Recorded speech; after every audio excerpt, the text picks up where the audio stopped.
Hallo, hier sind wir wieder. Heute ist Mittwoch, der 18. Januar und es ist eine ganz schön windige Angelegenheit hier in Albanien.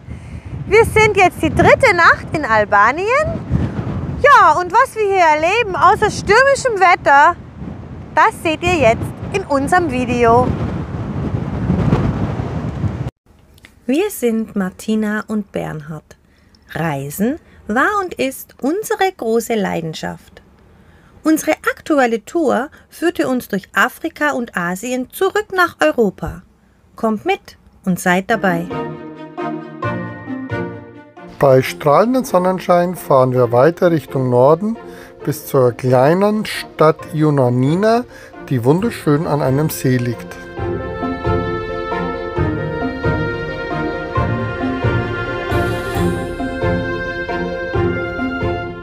Ioannina hat etwas über 100.000 Einwohner und ist bekannt vor allem für seine malerische Altstadt.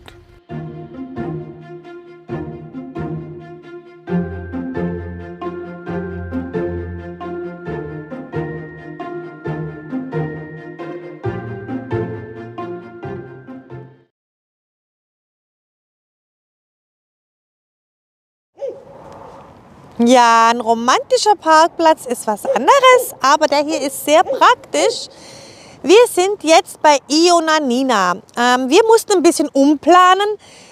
Als wir in Paga waren, wir hatten eigentlich die ganze Zeit gedacht, wir fahren nach Albanien, schön am Meer entlang, gehen bei Igomenica über die Grenze, fahren dann schön Butrint und dann schön hoch.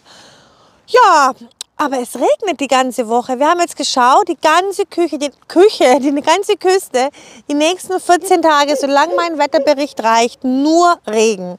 Und dann haben wir gesagt, naja, wenn es in der ganzen Küste die ganzen nächsten 14 Tage regnet, dann brauchen wir auch nicht an der Küste entlang fahren. Das lohnt sich dann einfach nicht, diesen Stress uns sich anzutun, um dann doch im Regen da zu sitzen und dann die steilen Straßen vielleicht nicht fahren zu können.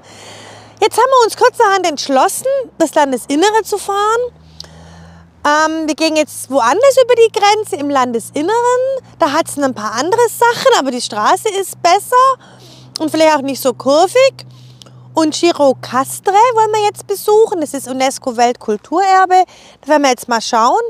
Und jetzt haben wir hier bei Ioannina diesen großen Parkplatz gefunden, wo wir jetzt einfach übernachten. Es ist jetzt schon 5.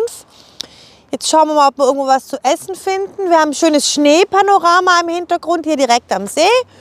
Ja, und hier schlafen wir jetzt, hoffentlich ruhig, ich denke schon. Und morgen ist dann ein neuer Tag.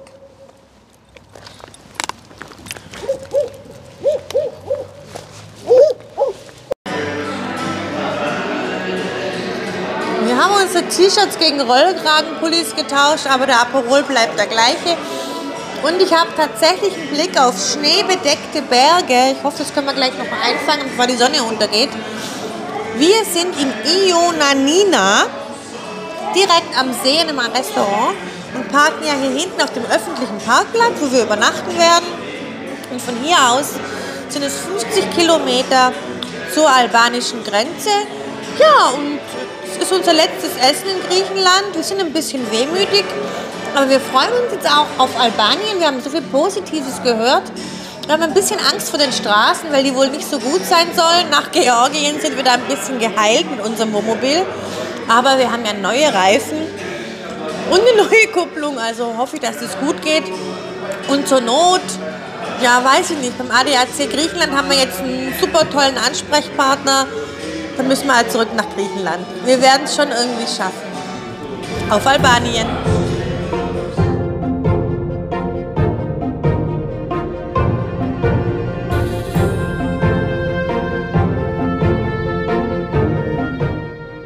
Nachdem wir in Ioannina unsere letzte Nacht in Griechenland verbracht haben, fahren wir ca. 30 Kilometer weiter nördlich bis zur Grenze nach Albanien.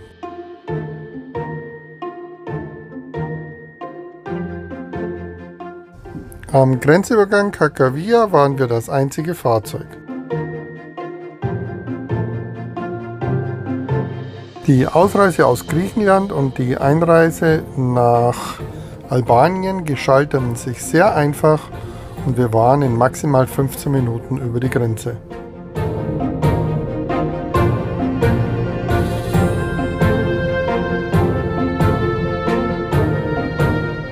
In Gjirokastra finden wir auf dem Parkplatz eines Restaurants unseren nächsten Übernachtungsplatz.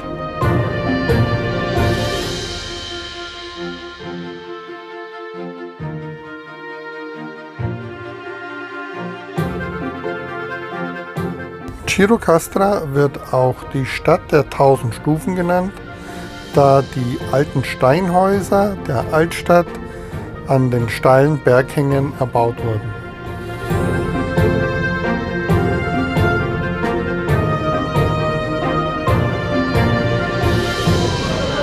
Herzlich willkommen in Albanien.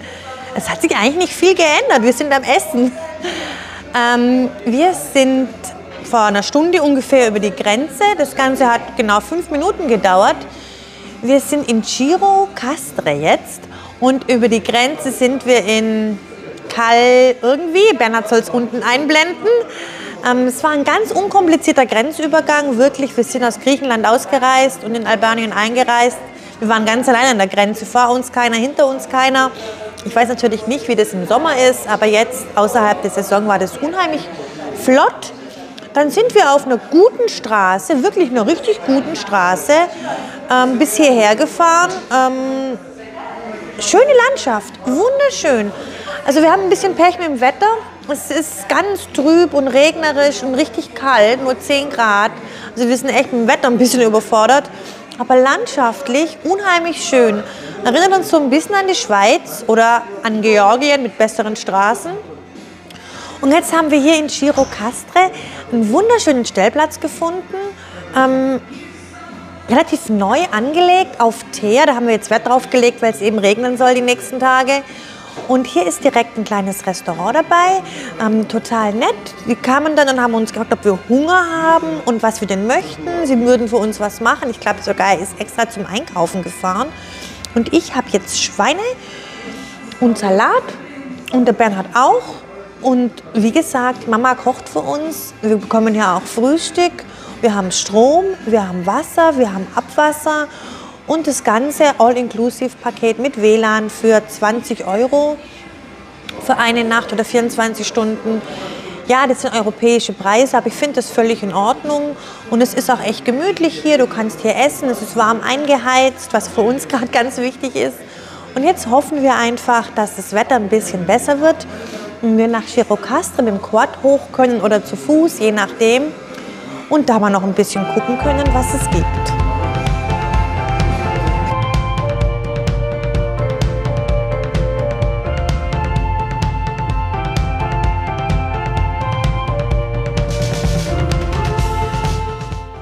In einer kurzen Regenpause verlassen wir unseren Stellplatz und fahren mit dem Quad hinauf zur Altstadt und zur Burg. Wait for the wind, wait for the night. Stand here a while, take a little time. Since you went away, it came to a halt. Silence is everywhere, and you're not. And now I'm running like there's no tomorrow. My life was on a one-way track. This ain't a story about happy ending. Oh, I could set this world on fire. I could tear this town apart. I tried, but I could never be a part of you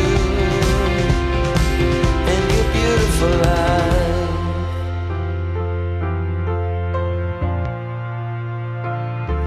With a painted smile, I was the willow tree.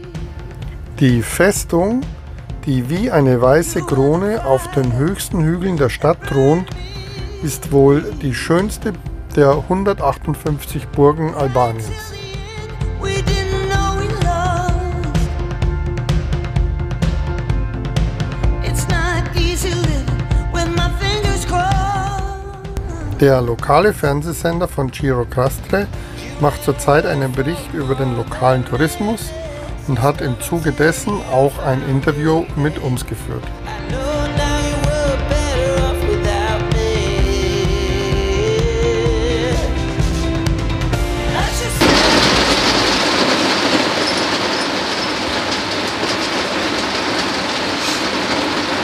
Seitdem wir Albanien betreten haben, regnet es. Es fühlt sich fast so ein bisschen an, wie wenn wir jetzt die ganzen 10, 12 Monate, wo wir keinen Regen hatten, zurückbezahlt bekommen. Es ist ja gut für die Natur, das sagen ja auch alle, die sind alle froh, dass es regnet. Aber für uns ist schon echt, wir sind gestern über die Grenze und seitdem regnet es. Und es ist so schade, weil es hier einfach so schön ist. Wir sind gestern in der halben Stunde, wo es mal nicht geregnet oder nur genieselt hat, nach Gjirokastre hochgefahren und haben doch einen Eindruck bekommen, dass hier ganz, ganz viele tolle Sachen zu sehen sind. Aber es geht einfach nicht, weil 80% regnet es so, und zwar nicht ein bisschen, sondern richtig dolle.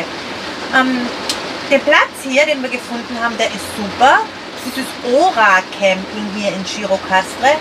Das ist ein geteerter Platz. Es gibt Wasser am Platz, es gibt Strom am Platz, es gibt Abwasser und Chemietoilettenentsorgung. Also es ist volle Programm und hier drin gibt es auch Frühstück. Wir haben heute Morgen gefrühstückt mit Eiern, frisch gepressten Orangensaft, Cappuccino, Marmelade, Schafskäse. Also wirklich ein richtig ausgiebiges Frühstück für 4 Euro pro Person. Also würde ich wirklich empfehlen, wenn man hier ist. Super Platz für die Übernachtung haben wir jetzt 15 Euro bezahlt mit aller Versorgung und ich glaube in der Hauptsaison sind es 20 Euro. Aber ich denke, das sind die Preise in Europa auch. Es ist natürlich für hier Geld, aber ich finde, das ist auch eine Art, was zurückzugeben und die Leute hier bemühen sich sehr, wirklich sehr. Jetzt war dann gerade sogar noch der Lokalsender da, der örtliche Lokalsender, um uns zu interviewen. Die waren sehr angetan vom Wohnmobil, dass wir hier sind. Wir wollten wissen, wie es uns gefällt, wie lange wir hier bleiben. Und sie wollten wissen, ob wir Albanien auch unseren Freunden empfehlen. Und ja, wir empfehlen Albanien euch allen. Wenn die Sonne scheint, glaube ich, dass es wunderschön ist. Und auch wir werden im Sonnenschein wiederkommen. Heute allerdings fahren wir weiter. Wir fahren jetzt Richtung Flora, glaube ich, sagt man bei uns. Das sind so 200 Kilometer und vielleicht ist da das Wetter ein bisschen besser. I should tear this town apart. Am nächsten Tag zieht es uns schon wieder weiter zur Hafenstadt Flora. I'm breaking just to be apart. I tried, but I could never be for you. Flora ist eine Hafenstadt in Südalbanien an einer Meerenge, die die Grenze zwischen Adria und Ionischem Meer darstellt.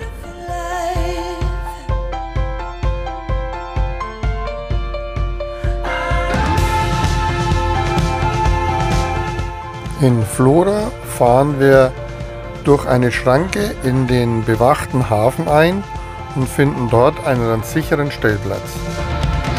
Oh, I wish that I could ease your sorrow. I wish that I could ease your pain. Hier finden wir für die nächsten 2 Tage einen gut geschützten Platz, während ein orkanartiger Sturm tobt.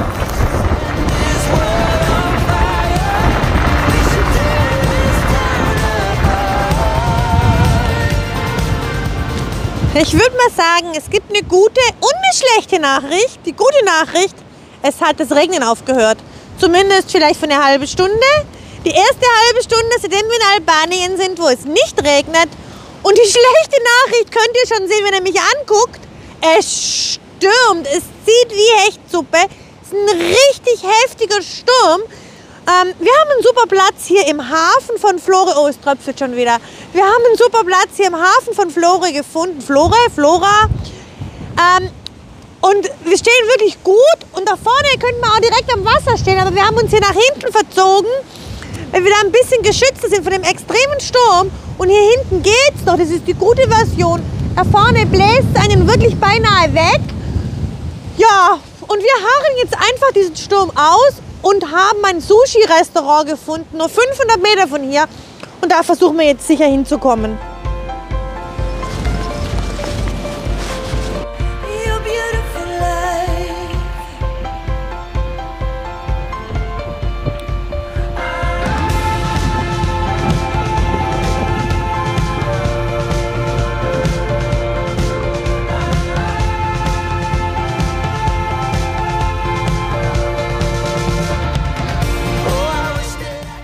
Der Fährhafen, an dem wir stehen, ist zugleich eine riesige Baustelle, da hier ein sehr großer, moderner Yachthafen entsteht mit tollen, exklusiven Wohnungen. We should set this world on fire. We should tear this town apart. Hier sieht man die Einfahrt in den Fährhafen, die durch eine Schranke gesichert ist, und man kann aber mit dem Wohnmobil jederzeit durchfahren und muss 5 € pro Nacht bezahlen. Hey, you beautiful life.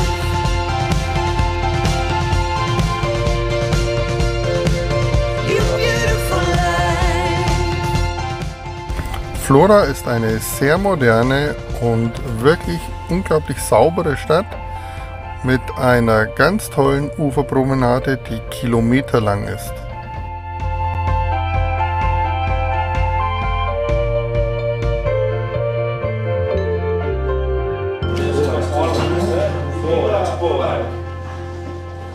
Nachdem das Wetter ja jetzt nicht so gut ist, müssen wir unsere Glückshormone natürlich irgendwo anders herholen. Und es gibt bei uns ja dann auch nur das Essen.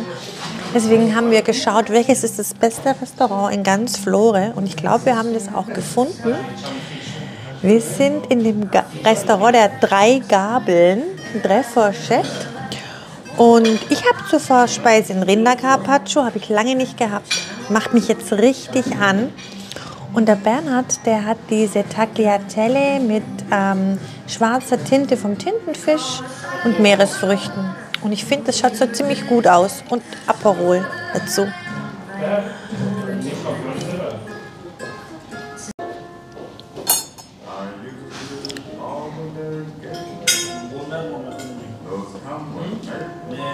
Unser zweiter Gang ist da und wir haben uns beide das gleiche bestellt.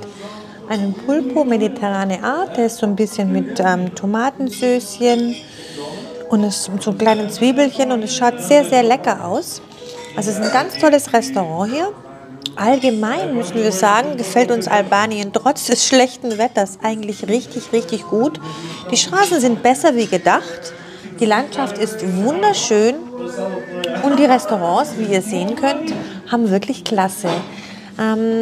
Morgen geht es allerdings weiter, weil wir in Vlore eigentlich nicht viel machen können, weil das Wetter einfach so schlecht ist. Haben wir beschlossen, okay, machen wir ein bisschen Strecke. Deswegen werden wir nach unserem leckeren Essen mit dem Quad wieder zurückfahren in unseren Hafen, in unser Wohnmobil, uns noch einen schönen Abend machen und morgen nach dem Frühstück weiterfahren, hier in Albanien, auf der Suche nach ein bisschen Sonne oder zumindest Wind- und Regenstille. Und ich hoffe, ihr bleibt dabei und reist mit uns durch Albanien.